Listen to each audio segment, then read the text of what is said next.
Dans Plus belle la vie, le mystère reste épais au Mistral. Qui a tué le psychologue Alex Melmond dans son propre cabinet avec plusieurs balles de revolver tirées à bout portant.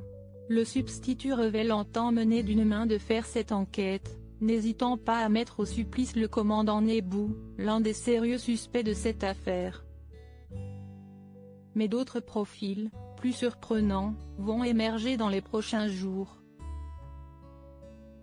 Patrick Nebou, la grosse côte. Cette scène semblait anachronique et elle a fini par prendre tout son sens. Lorsque le commandant a envoyé son poing dans la figure de Melmond, tué quelques heures plus tard, les motivations de Nebou étaient alors inconnues. Au final, la police a découvert que son couple battait de l'aile et que Babette demandait le divorce après que les Nebou aient consulté à plusieurs reprises le spécialiste. Le beau-père d'Émilie et Léa estime que le compagnon d'Ariane est responsable de cette situation et son refus de participer à la crémaillère était également plus clair. Pour l'heure, seul un faux témoignage d'Émilie permet de le disculper mais révèle Ebo et garde un œil sur lui.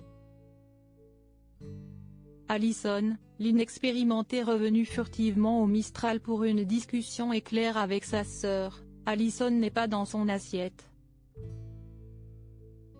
Absente pour secourir Barbara, qui a couru un grand danger dans la précédente intrigue, la jeune cuisinière est-elle déjà devenue une vraie Fedala?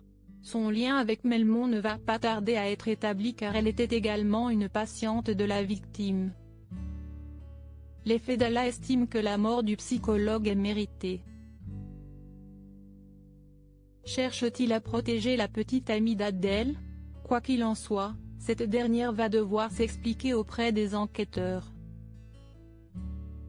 Isabelle, la favorite, la sœur de Melmond, a pris d'emblée Ariane en grippe et ce n'est pas la mort de son frère qui a arrangé les choses. Déconfite en apprenant que la lieutenante a hérité d'une villa à 2 millions d'euros, Isabelle a pu se venger de son frère. Son comportement est plus qu'intrigant depuis son arrivée à Marseille. Et puis, contrairement aux autres suspects, son personnage n'est pas amené à rester. La voir au Baumette n'aurait aucun impact scénaristique. Qui d'autre? Thomas Marcy disculpé, Laetitia entretenait des rapports secrets avec Melmond. La femme de ménage a seulement expliqué que l'homme était un maniaque du rangement et que les choses devaient être à leur place. Du côté des Fedala, si Alison n'a pas agi, Abdel, Karim ou Elsa ont pu commettre l'assassinat. Il reste une dernière piste, sans doute la plus farfelue, celle amenant à Ariane.